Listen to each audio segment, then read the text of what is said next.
It's a great pleasure for me to introduce Kayla Goodwin. So Kayla is going to be representing the Fulbright Program. So Fulbright, as you all may be familiar with, is one of the United States' most prestigious cultural exchange programs. Over the years, Fulbright has facilitated knowledge and skill exchange between India and the US through several well-known fellowships. So Kayla is a Fulbright scholar who is a graduate student at the University of Wisconsin in Madison and has completed a Fulbright Nehru Fellowship at CMC Vellore. We're very excited to hear about Kayla's experiences. Please join us in welcoming her.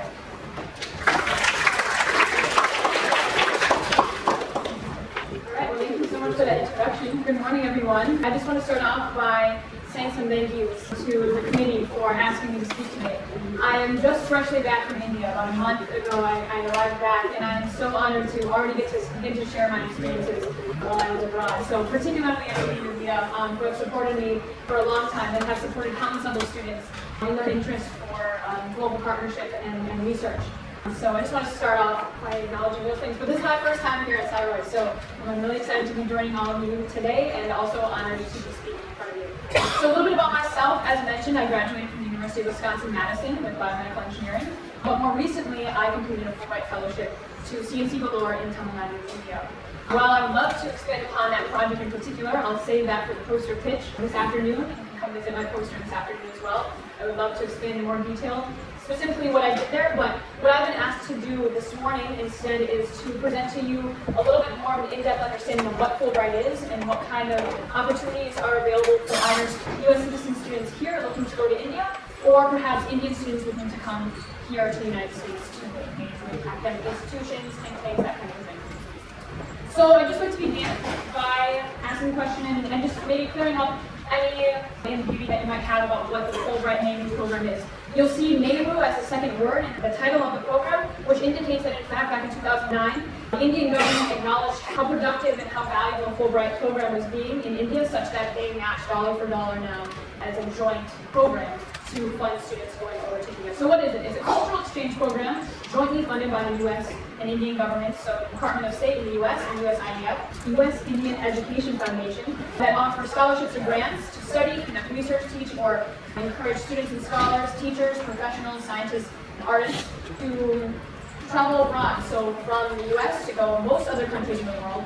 Today I'll be highlighting India for obvious reasons. But a little bit more just about some of the mechanics of it. The application is always due in September to go the following year.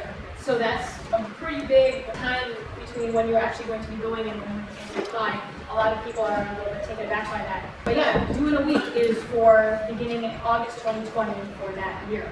And I'll touch on a couple of the different opportunities available, but for the students in particular, you begin in August and you go for 9 months. Those are for anyone that just graduated undergrad. But if you're pursuing something more like a master's or a PhD, you want some funded research time, there's a little bit more flexibility there where you can begin. So, and why was it created? Well, it was created back in the 1940s by J. William Fulbright, a U.S. senator, with this vision of improving the U.S.'s intercultural relations, cultural diplomacy, intercultural understanding. Those are basically a bunch of fancy words for what Fulbright's mission is. And their motto is the sharing of ideas. And cast it into whatever idea you have and how that might apply to you. But Fulbright is so proud that it funds violinists all the way to transcribers. Some people in India were transcribing some texts in Delhi with some Buddhist monks. I was doing biomedical research and dance. So it's not just science and the hardcore STEM, but they also like to broaden their horizons and really encourage a broader sharing of ideas. So types of award, let's get into some specifics. The student grants are defined as anyone who has yet to finish their PhD. In between the time that you graduate from college, your undergrad, until your PhD. At that point, once you've reached your PhD, you are going to progress more to the scholar and professional grants, or if you're an educator or teacher, you may apply for teaching grants. So the student grant is the one that I did. So it's called the US Fulbright Nehru Program, which specifically goes to India. They're fellowships for graduating college seniors, graduate students, young professionals, artists, and it's funding you for 1 academic year to go and pursue research, study, or teach English abroad. So in my city, Vellore, there were actually 2 English teaching assistants, about 25 casts all over India that are just teaching English. That's a lot of people don't know that Fulbright also funds that kind of work as well. For the Scholar Professional grants, there's a couple different ones available. So they all revolve around this idea that you're going to go to an academic institution, you're going to be a visiting lecturer, you may be doing lecturing as well as research, and it can be flexible anywhere from 3 to 12 months, or under the US Scholar Program, you would be for up to a year that we can do it. And then a little bit more of a short-term opportunity, 2 to 6 weeks, same kind of credentials. You can go there for an exposure to help develop curriculum, engage faculty, development, institutional planning, and that kind of stuff. And if you're a teacher and looking to do some abroad experience, there's exchange programs one-to-one where you have a teacher from a school in India come to where you're teaching, and you can go to that K-12 school or some post-secondary institutions. And then also some distinguished Fulbright awards and teaching programs, so it sends teachers abroad to pursue individual projects. So for instance, I knew someone that went specifically to India to work on special needs students because they found that there was a large gap and large need in India to address helping those students be able to excel in their classrooms as well. So what makes a good application? This is my opinion. This isn't listed anywhere on the Fulbright website, but after talking with some scholars and doing some self-reflection in terms of what my own personal application looked like, I thought I could share these points with you if either you're looking to apply for Fulbright or want to encourage students that you mentor in applying for Fulbright. So we kind of established these 3 pillars on which we think a very well-founded Fulbright application is sitting. The first one is you want to convince the Fulbright Committee of the relevance of your project, just like any other application. So what is it? Why is your project important? Specifically, why should the U.S. and or your host country care about your project? Have it deeply seated in either the country's history or a relevant international topic. You want to really give a deep understanding and exercise and establish your knowledge of the project that you're doing. Secondly, you need to give relevance to the location.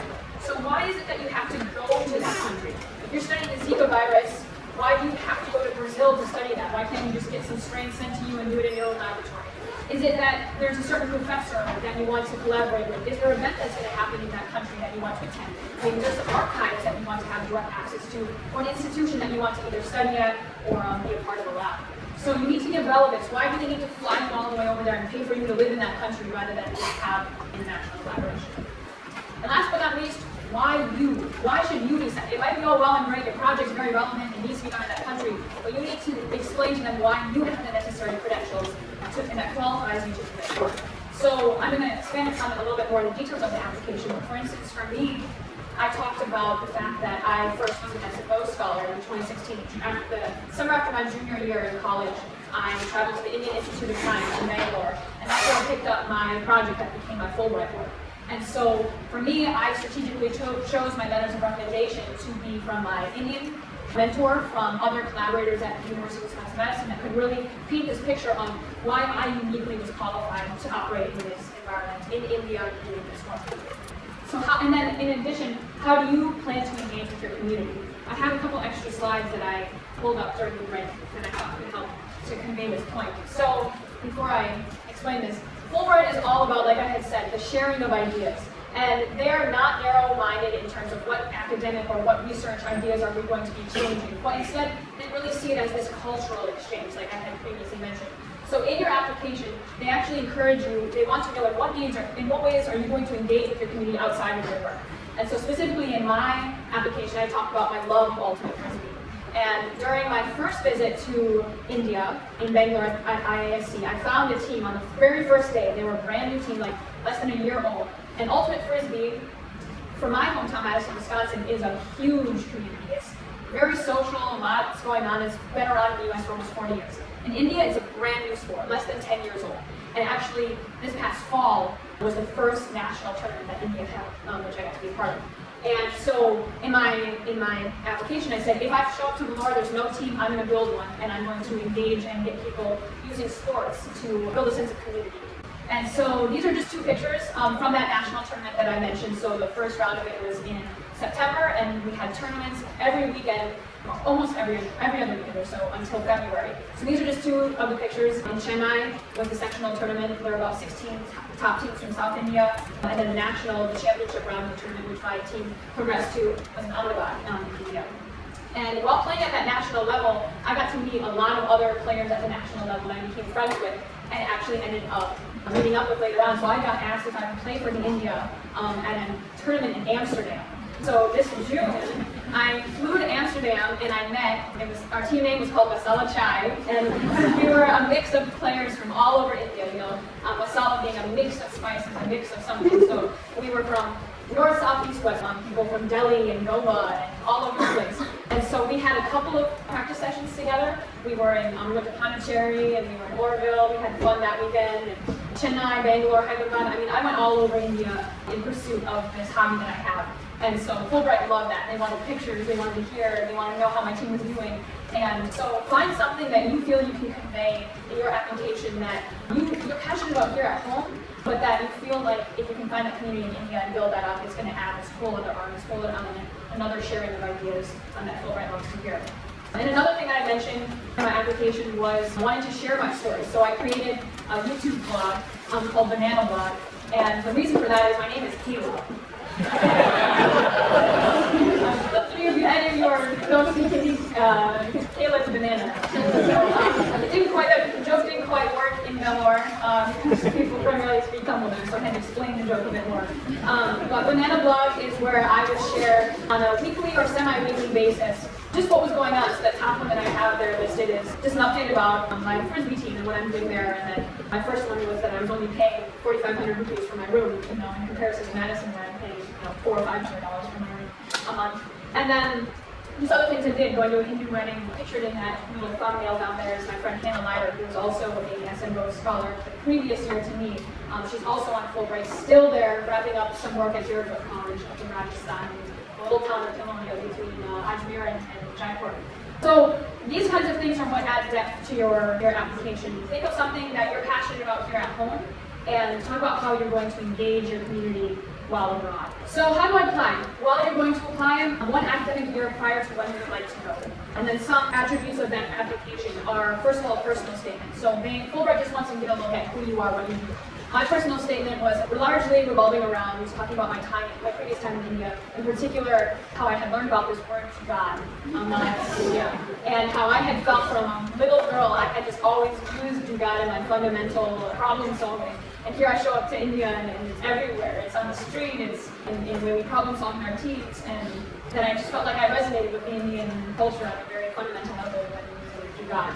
And then the grant proposal for research scholars is 2 pages long. They want to understand how you're planning to use your time, your funds, and again, highlight those things I had mentioned about why is your project relevant, why do you need to go there, and why you do it. I kind of broke my grant proposal up into those 3 ideas and really tried to hammer those things home because time is coming in that way to be very successful. And then 3 letters of recommendation. Those are really crucial. Try to find, if your project is multidisciplinary, get someone from each of the different departments where you're working or who you're going to work with, from India, from the US, wherever it is. And then you also have these cultural engagement essays that I had mentioned, so really highlight some unique things. Frisbee is about the most non-academic thing I could have brought up for wanting to do. I also brought up that I wanted to learn Tamil, but those are things that other people might say. So really you can give your application a lot of power if you mention some of the things that are bringing to. So just some mechanics of how you can look into some of these opportunities. This is one website, USIEF's site, where you can go, and then just down below you can click on Fulbright Fellowships. Once you click on the Fulbright Fellowships, you're going to be brought to this page. In the left-hand column is then where you can choose either are you an Indian citizen looking to come to the US, or you're a US citizen looking to go to India, and there's a whole myriad of different opportunities there. I just touched on a few, but you can get all the details in terms of eligibility, duration, and that kind of thing from all of those things. And then also, if you're not a student, but you're looking to be more on the scholar professional side of things, so you've got your PhD, your teaching faculty, or whatever you're doing, this is the website you want to be going to, and then clicking down below, exploring the scholar program. So yeah, that's all I have for you. I heard that we're going to do it in panel format, so I won't take questions now, but like I said, please come find me if you have any further questions. I would love to go over Fulbright applications, so read through essays. I've done that a lot, and it's always been a lot of fun for me to try to keep on moving back and encouraging other people to go. My poster is B5. I'll be doing a pitch for it later, so come say hi, and we can talk about whatever it is that you want. So, thank you.